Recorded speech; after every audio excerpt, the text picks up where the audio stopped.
ओम शांति। जहाँ गीता की पाठशालाएं होती हैं वहाँ अक्सर करके ये गीत गाते हैं। गीता सुनाने वाले पहले ये श्लोक गाते हैं। ये जानते तो नहीं है कि किसको बुलाते हैं। इस समय धर्म गलानी है। पहले है प्रार्थना, फिर ये वे रिस्पॉन्स करते हैं आओ, फिर से आकर गीता ज्ञान सुनाओ, क्योंकि पाप बहुत बढ़ गए हैं। वे फिर रिस्पॉन्स करते हैं कि हाँ, जबकि भारत के लोग पापात्मा दुखी बन जाते हैं, धर्म गलानी हो पड़ती है, तब मैं आता हूँ। स्वरूप बदलना पड़ता है। जरूर मनुष्य तन में ही आएंगे ना। स्वरूप बदलने से वहाँ उन्होंने क्या लगा दिया कि अलग अलग अवतार ले लेते हैं। जीव जंतु सब अलग अलग रूप बना के, कोई कैसा अवतार कोई कैसा अवतार। तो अवतार का अर्थ ही नहीं समझ पाते कि आएंगे, पर कैसे आएंगे।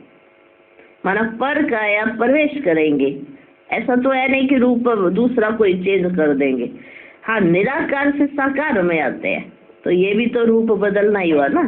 निराकारी स्वरूप से साकार में आते। बाबा कहते तुम भी तो रूप बदलते हो। तुम जो रूप बदलते हो निराकारी दुनिया से साकारी दुनिया में, तुम्हें शरीर मिलता है। तुम्हारे लिए नहीं कहते जीव जंतु इसमें उसमें, मेरे लिए कह देते हैं।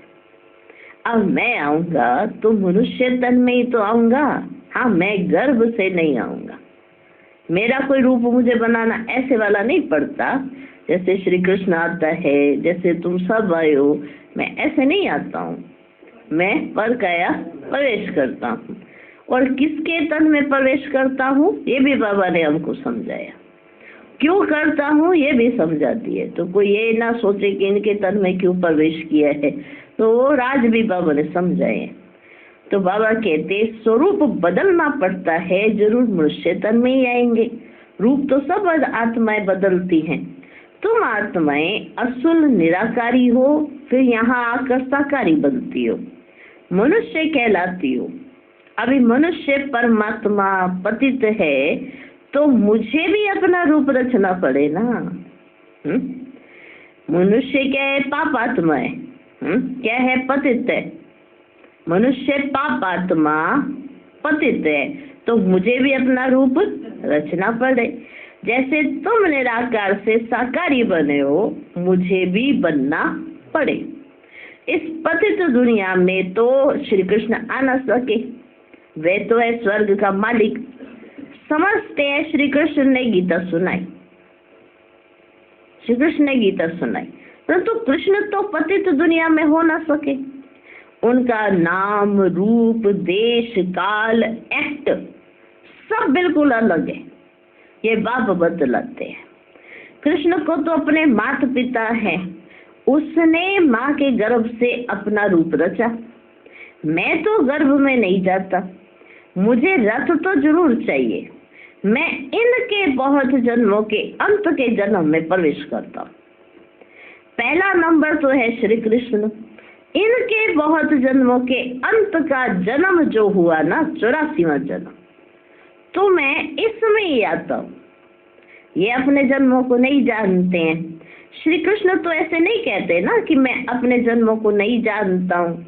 श्री कृष्ण तो ऐसे नहीं कहते कि मैं अपने जन्मों को नहीं जानता हूँ। भगवान कहते हैं जिसमें मैंने प्रवेश किया है वह अपने जन्मों को नहीं जानता, मैं जानता हूँ। कृष्ण तो राजधानी का मालिक है। सत्युग में है सूर्यवंशी राज्य, विष्णुपुरी। विष्णु कहा जाता है लक्ष्मी नारायण को। कहाँ भी भाषण होता है ना, तो ये रिकॉर्ड काफी है, क्योंकि यह तो भारतवासी खुद ही गाते रहते हैं। जब धर्म प्राय लोप हो जाए तब तो फिर से गीता सुनाऊं, तब तो आके गीता सुनाऊं। वही धर्म फिर से स्थापन करना है। उस धर्म के कोई मनुष्य ही नहीं है जो फिर गीता का ज्ञान कहाँ से निकला। बाप समझाते हैं सत्युग त्रेता में कोई शास्त्र आदि होते ही नहीं है ना। ये सब है, देखो बच्चे, भक्ति मार्ग की सामग्री। ये शास्त्र जब तब ये जो करते हैं, ये क्या है? भक्ति मार्ग की सामग्री। इन द्वारा मेरे साथ तो कोई मिल नहीं सकता है, इनके द्वारा मेरे से कोई मिल जाए ऐसा नहीं हो सकता है, मुझे तो आना पड़ता है। ऐसे नहीं यहाँ बैठे बैठे कोई ऊपर परमात्मा से मिल सकता है। जब तक बाप नीचे ना आए तब तक मिल नहीं सकते हैं, तब तक मुलाकात नहीं हो सकती है। हाँ? तो बाप को तो आना पड़ता है। आकर सबको सदगति देता हूँ वाया गति, सदगति देता हूँ वाया गति। सदगति में जाने से पहले गति में जाना पड़े, सबको वापस से जाना पड़ता है। गति में जाकर फिर स्वर्ग में आना है, मुक्ति में जाकर फिर जीवन मुक्ति में आना है। बाप कहते हैं 1 सेकंड में जीवन मुक्ति मिल सकती है। गाया हुआ है ग्रस्त व्यवहार में रहते 1 सेकंड में जीवन मुक्ति, अर्थात दुख रहित। सन्यासी तो जीवन मुक्त बना ना सके, वे तो जीवन मुक्ति को मानते ही नहीं है। इन सन्यासियों का धर्म सत्य में होता ही नहीं है। सन्यास धर्म तो देखो बच्चे बाद में होता है, इस्लामी बौद्ध आदि ये सब सत्युग में नहीं आएंगे। अभी और सब धर्म है, बाकी देवता धर्म ही नहीं है। तो बाबा ने कल जैसे समझाया था व्यक्त महावाक्य में, मुरली सुनते सुनते वैसा अनुभव करना चाहिए। उसका स्वरूप बनकर ऐसा ही अनुभव करके परम धाम कहा जाए तो परम धाम निवासी बन के, स्वर्ग कहा जाए तो स्वर्ग के सुखों में चल, स्वर्ग की अनुभूति आनी चाहिए। तो मुरली सुनते सुनते वैसा स्वरूप बन के सुनेंगे तो मुरली हाँ धारण हो सकती है। बाबा ने कहा था ना कि बाबा युक्तियाँ तो बहुत बताते हैं बच्चों को, पर युक्तियाँ याद भी तो रहे। अब याद क्यों नहीं रहती है? क्योंकि स्थिति ऐसी नहीं है, मनन चिंतन ऐसा नहीं है। तो बाबा हर बात को डिटेल में समझा। इसीलिए जैसे देवता धर्म कहा जाए तो देवता धर्म के बारे में सोचो, कलयुग में और अनेक धर्मों के बारे में बताए तो इसके बारे में सोचो। पूरा होना चाहिए। देखो अभी देवता धर्म तो कहीं है ही नहीं, बाकी सब धर्म है पर देवता धर्म ही नहीं है। तो हर बात एक्यूरेट बुद्धि में आ जानी चाहिए। तो वे सब और धर्मों में तो चले गए हैं ना, अपने धर्म का पता ही नहीं है। कोई भी अपने को देवता धर्म का मानता ही नहीं है। जय हिंद कहते हैं, क्या कहते हैं? जय हिंद। वे तो बाप है नहीं, जय हिंद कोई बाप थोड़ा है? वे तो बाप नहीं है। भारत की जय, भारत की खे कब होती है? जय खे, खे क्या होता है? हार। भारत की जय, भारत की खे कब होती है? ये थोड़े ही कोई जानते हैं। भारत की जय तब होती है जब राज्य भाग्य मिलता है, जब पुरानी दुनिया का विनाश होता है। खे करता है रावण, जय करते हैं राम। जय भारत कहेंगे ना, जय हिंद नहीं। बाबा कहते हैं जय हिंद नहीं, ये जय हिंद अक्षर ठीक नहीं है, जय भारत।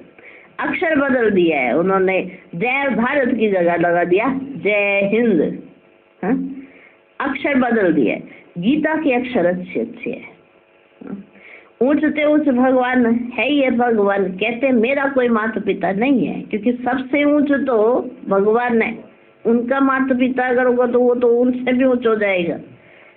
ऐसे बाबा कहते मेरा कोई माता पिता नहीं है, मुझे अपना रूप आप ही बनाना पड़ता है। मैं इनमें प्रवेश करता हूँ। कृष्ण को माता ने जन्म दिया, मैं तो क्रिएटर हूँ। ड्रामानुसार ये भक्ति मार्ग के लिए सब शास्त्र आदि बने हुए हैं। यह गीता भागवत आदि सब देवता धर्म के ही बनाए हुए हैं। जबकि बाप ने देवी देवता धर्म की स्थापना की है, वह पास्ट हो गया फिर फ्यूचर होगा। आदि मध्य अंत को पास्ट प्रेजेंट और फ्यूचर को कहते हैं। इसमें आदि मध्य अंत का अर्थ अलग हो जाता है। जो पास्ट हो गया वही फिर प्रेजेंट होता है। जो पास्ट की कहानी सुनाते हैं ना वह फ्यूचर में रिपीट होगी। मनुष्य इन बातों को नहीं जानते। जो पास्ट होता है उनकी कहानी बाबा प्रेजेंट में सुनाते हैं, फिर फ्यूचर में रिपीट होगी। जो पास्ट हो गया है ना उसकी कहानी बाबा प्रेजेंट में सुनाते हैं और फिर वो फ्यूचर में रिपीट होगी। बड़ी समझने की बातें हैं। बड़ी रिफाइन बुद्धि चाहिए।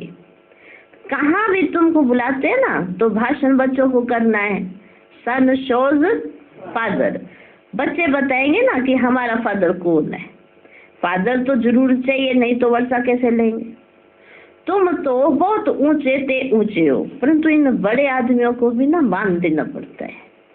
बाबा कहते तुम तो हो ये ऊंचे ते ऊंचे मेरे बच्चे। देखो कैसे बाबा हमको समझाते हैं कि तुम बहुत ऊंचे ते ऊंचे हो, पर जो बड़े आदमी है ना उनको थोड़ा मान तो देना पड़ता है ना। तुम्हें सबको बाप का परिचय देना है। देखो बाप अपने बच्चों से बात करते हैं कि बच्चे तुम बहुत ऊंचे हो, पर जो भी बड़े आदमी आते हैं ना तो उनको मान तो देना पड़ता है। ऐसे थोड़ा तुमको नहीं हम तो पावन बन गए, अब तो लायक बन गए और ये तो बस पतित है और उनको कोई मान ना दो।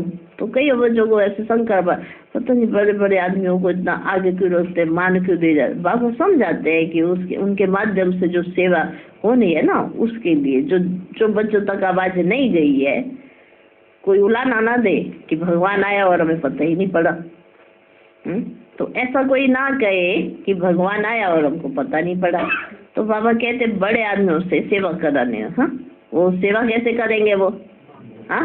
तो उनको तो मान देना पड़ता है। तुम्हें सबको बाप का परिचय देना है। सब गॉड फादर को पुकारते हैं, प्रार्थना करते हैं, हे गॉड फादर आओ, लेकिन वह है कौन? तुम्हें शिव बाबा की भी ना महिमा करनी है, श्री कृष्ण की भी महिमा करनी है, और भारत की भी महिमा करनी है। शिव बाबा की भी महिमा करनी है, श्री कृष्ण की भी महिमा करनी है, और भारत की भी महिमा करनी है। भारत शिवालय हेवन था। 5000 वर्ष पहले देवी देवताओं का राज्य था। वह किसने स्थापन किया? जरूर ऊंचते ऊंच भगवान ने। ऊंचते ऊंच निराकार परम पिता परमात्मा शिवाय नमः हुआ। शिव जयंती भारतवासी मनाते हैं, परंतु शिव कब पधारे थे ये किसको पता ही नहीं है। जरूर हेवन से पहले संगम पर आया होगा। कहते कल्प के संगम युगे युगे आता हूँ। हर एक युग में नहीं, अगर हर एक युग कहो तो भी कल के कितने अवतार हुए? अगर चलो हर एक युग भी कहो तो भी करके कितने अवतार हुए? 4 अवतार कहो ना। उन्होंने तो फिर कितने अवतार दिखाए हैं। ऊंचे से ऊंचा एक बाप है जो ही हेवन रचते हैं। भारत ही हेवन था, वाइसलेस था। फिर तुम ये प्रश्न उठा ही नहीं सकते हो कि बच्चे कैसे पैदा होते हैं। जब भारत ही वाइसलेस था, पवित्र था, फिर कैसे प्रश्न उठाते हो कि बच्चे कैसे पैदा होते हैं? वह तो जो रस्म रिवाज होगी वह चलेगी। तुम क्यों फिक्र करते हो? पहले तुम बाप को तो जानो, पहले बाप को तो जान लो पूरा। वहां आत्मा का ज्ञान रहता है। हम आत्मा एक शरीर छोड़ दूसरा लेती हैं। रोने की बात ही नहीं है। कभी अकाले मृत्यु नहीं होती है। खुशी से शरीर छोड़ देते हैं। तो बाप ने समझाया है मैं कैसे रूप बदल कर आता हूँ। कृष्ण के लिए नहीं कहेंगे ऐसा कि मैं रूप बदल कर आता हूँ। वे तो गर्भ से जन्म लेते हैं। ब्रह्मा विष्णु शंकर है ना बच्चे, सूक्ष्म वतनवासी। प्रजापिता तो जरूर यहाँ चाहिए। हम उनकी संतान है। वह निराकार बाप अविनाशी है और हम आत्माएं भी अविनाशी हैं, परंतु हमको ना पुनर्जन्म में जरूर आना है। यह ड्रामा बना हुआ है। कहते फिर से आकर गीता का ज्ञान सुनाओ तो जरूर सब चक्र में आएंगे जो होकर गए हैं। जो होकर गए हैं वो चक्र में आएंगे कि नहीं आएंगे? तभी तो चक्र से पार परमात्मा आएगा तो लेकर जाएगा। बाप भी होकर गए हैं, फिर आए हुए हैं। कहते हैं फिर से आकर गीता सुनाता हूँ। बुलाते हैं पतित पावनाओ, क्योंकि आज का गीत क्या था? छोड़ भी दे आकाश सिंहासन, अब धरती पर आ जा रे। तो आज बाबा ने बताया कि आ जा रे बुलाते तो जान तो है नहीं। मैं ही आकर बताता हूँ कि मैं आता कैसे हूँ। आज विशेष गीत पर बाबा ने समझाने दी कि मैं आता कैसे हूँ, श्री कृष्ण कैसे आते हैं, भारत की क्या हालत हो जाती है। बाप भी होकर गए हैं, फिर आए हुए हैं। बाबा कहते, बुलाते हैं ना कि पतित पावन नाव, तो जरूर पतित दुनिया है। सब पतित हैं, तब तो पाप धोने के लिए गंगा स्नान करने जाते हैं। पतित मानते हैं ना, तभी तो पाप धोने जाते हैं गंगा स्नान करने। स्वर्ग में ये भारत ही था। भारत है ऊंच अविनाशी खंड, सबका तीर्थ स्थान। सब मनुष्य मात्र पतित है, सबको जीवन मुक्ति देने वाला वह बाप है। जरूर जो इतनी बड़ी सर्विस करते हैं उनकी महिमा गानी चाहिए। तो आज बाबा ने कहा शिव की महिमा, श्री कृष्ण की महिमा और भारत की महिमा, विशेष करके शिव बाबा की महिमा एक्यूरेट बतानी चाहिए। तो आप पे ही कंट्रास्ट हो जाता है, श्री कृष्ण की महिमा का पता पड़ जाता है कैसे। और भारत की महिमा भी देखो, कोई भी ऐसी साकार मुरली नहीं, साकार वाणी नहीं जिसमें बाप ने भारत को याद ना किया हो, भारत को याद ना किया हो। कितना प्यार है बाप का भारत से। बाबा कितना प्यार करते हैं भारत से। और कई बच्चे विदेश के चक्कर काटने चले जाते हैं। हाँ, उनका दिल करता है हम विदेश में जाके रहे।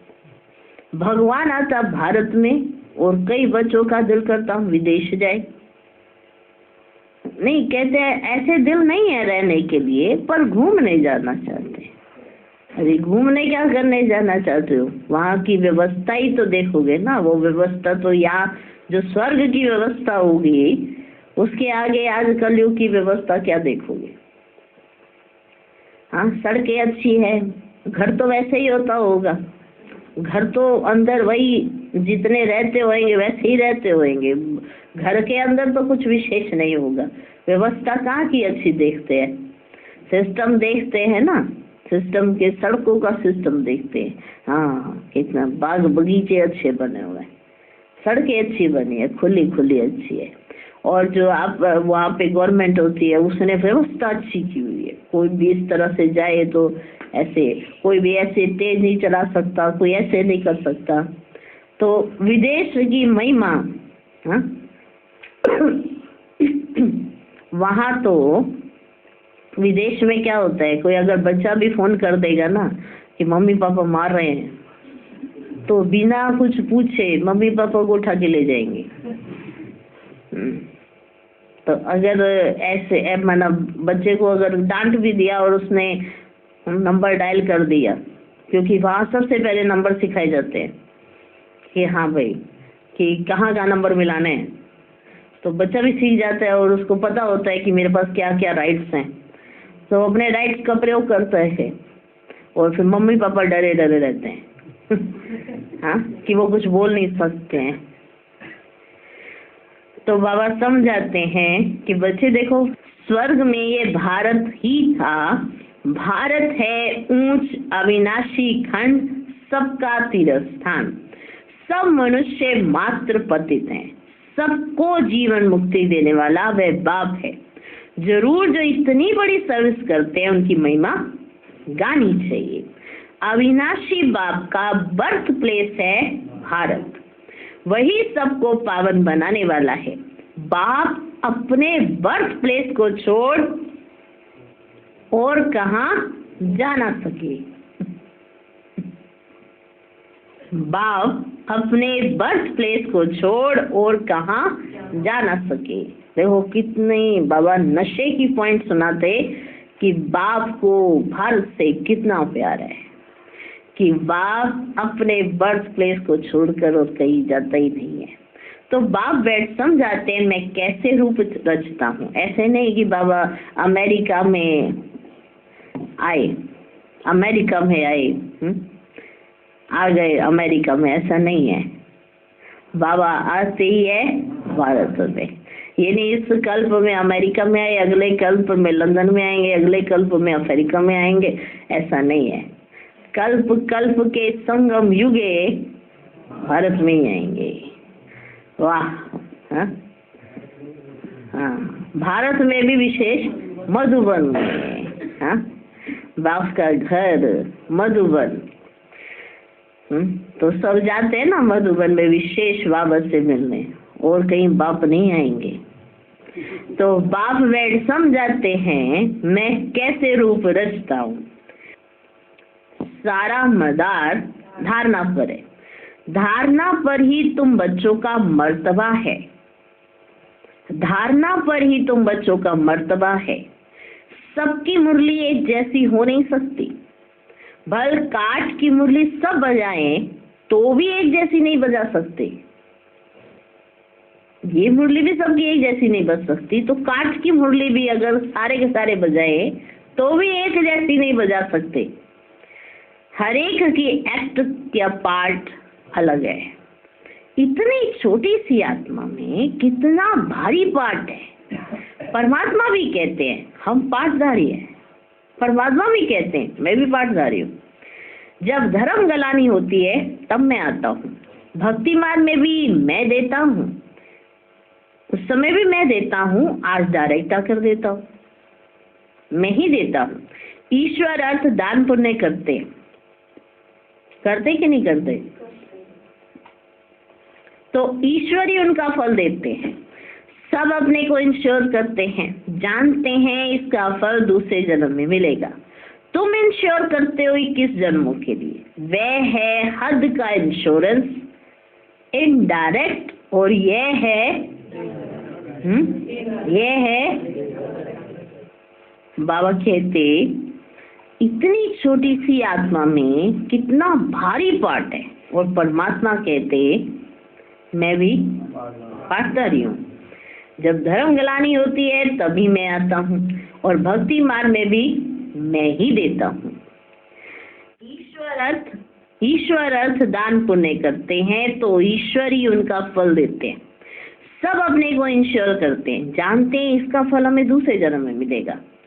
तुम इंश्योर करते हो 21 जन्मों के लिए, वह है हद का इंश्योरेंस इनडायरेक्ट, और यह है बेहद का इंश्योरेंस डायरेक्ट। तुम तन मन धन से अपने को इंश्योर करते हो, फिर अथाह धन पाएंगे, एवर हेल्दी वेल्दी बनेंगे। तुम डायरेक्ट इंश्योर कर रहे हो। मनुष्य ईश्वर अर्थ दान करते हैं, समझते हैं ईश्वर देगा। वह कैसे दिलाते हैं ये थोड़ी समझते हैं कि वो उस इंश्योरेंस का वापस कैसे करते हैं, वो उनको नहीं पता। लेकिन यार तुम जानते हो, जब तुम डायरेक्ट इंश्योर करते हो तो तुम्हें वापस कैसे मिलता है। संगम पर भी मिल रहा है, और 21 जन्मों का है ना, तो संगम है ना लास्ट का, 21वां जन्म। तो वे कैसे दिलाते हैं ये थोड़ी समझते हैं। वो मनुष्य समझते हैं जो कुछ मिलता है ईश्वर देता है। ईश्वर ने बच्चा दिया, अच्छा देते हैं तो फिर लेंगे भी जरूर। तुम सबको मरना जरूर है, साथ कुछ भी तो नहीं जाएगा, यह शरीर भी खत्म होना है। इसलिए अब जो इंश्योर करना है वह करो, फिर 21 जन्म इंश्योर हो जाएंगे। ऐसे नहीं कि इंश्योर कर और सर्विस कुछ भी ना करो, यहाँ ही खाते रहो। इंश्योर करो और सर्विस कुछ भी ना करो, यही खाते रहो। सर्विस तो करनी है ना, तुम्हारा खर्चा भी तो चलता है ना। हाँ जी, तुम्हारा खर्चा भी तो चलता है ना। बाबू देखो कैसे समझाते हैं। इंश्योर कर और खाते ही रहते तो मिलता कुछ नहीं। वही इंश्योरेंस से अगर वो निकाल लें कि हाँ भाई इसका थोड़ा थोड़ा हमको आता रहे, तो बाद में जब देखा जाएगा ना तो अरे ये तो कुछ भी, ये तो हमारा खत्म ही हो गया, तो मिलता कुछ नहीं है। फिर मिले तब जब सर्विस करो तो ऊंच पद भी पाएंगे।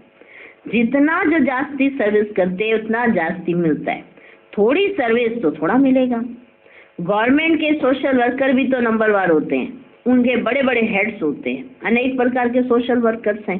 वह है जिस्मानी और तुम्हारी है रूहानी सर्विस। हर एक को तुम यात्री बनाते हो। यह है बाप के पास जाने की रूहानी यात्रा। बाप कहते देह सहित देह के सब संबंधों को और गुरु गोसाई आदि को भी छोड़ो। आज बाबा ने ये देखो कैसे कहा, देह सहित देह के सब संबंधों और गुरु गोसाई को भी छोड़ो। मामेकम याद करो। परम पिता परमात्मा निराकार है, साकार रूप धारण कर समझाते हैं। कहते हैं मैं लोन लेता हूँ, प्रकृति का आधार लेता हूँ। तुम भी नंगे आए थे, अब फिर सबको वापस जाना है। सब धर्म वालों को कहते हैं मौत सामने खड़ा है। यादव कौरव खल्लास हो जाएंगे, बाकी पांडव फिर आकर राज्य करेंगे। ये गीता एपिसोड रिपीट हो रहा है।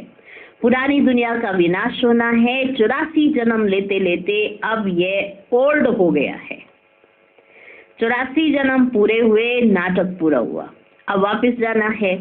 शरीर छोड़ घर जाते हैं ना, एक दो को यही स्मृति दिलाते अभी वापस से जाना है। अनेक बार ये पाठ बजाया है 84 जन्मों का। यह नाटक अनादि बना हुआ है। जो जो जिस धर्म वाले हैं उनको अपने सेक्शन में जाना है। जो देवी देवता धर्म प्राय लोप हो गया ना, उसके लिए सैपलिंग लग रही है। जो फूल होंगे वे आ जाएंगे। बाबा कहते अच्छे अच्छे फूल आते हैं, फिर माया का तूफान लगने से गिर पड़ते हैं, फिर ज्ञान की संजीवनी बूटी मिलने से उठ पड़ते हैं। बाप भी कहते हैं तुम शास्त्र पढ़ते आए हो। बरोबर इनके गुरु आदि भी थे, इनके भी गुरु आदि थे। बाप कहते गुरुओं सहित जितने भी गुरु हैं, गुरुओं सहित सबकी सदगति करने वाला एक ही है। गुरु नहीं सदगति कर सकते, मैं ही गुरुओं का गुरु मैं ही गुरुओं का एक सतगुरु हूँ। तो मैं गुरुओं सहित सबकी सदगति करता हूँ। एक सेकंड में मुक्ति, जीवन मुक्ति। राजा रानी तो प्रवृत्ति मार्ग हो गया ना, वाइसलेस प्रवृत्ति मार्ग था, अब संपूर्ण विश्व है। वहां रावण का राज्य होता ही नहीं है।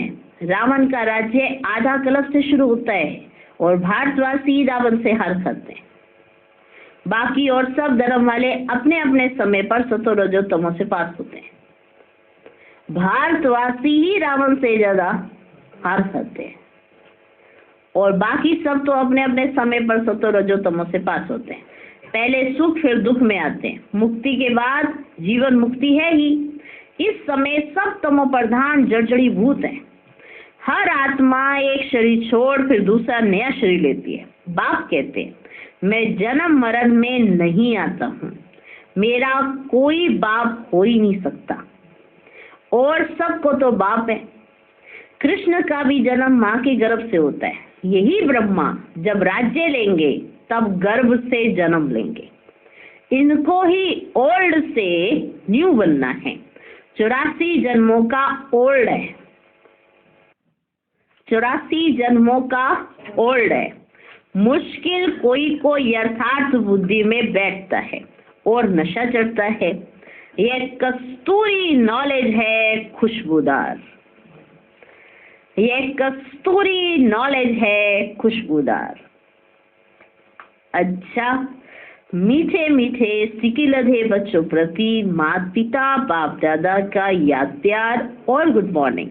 रूहानी बाप की रूहानी बच्चों को नमस्ते।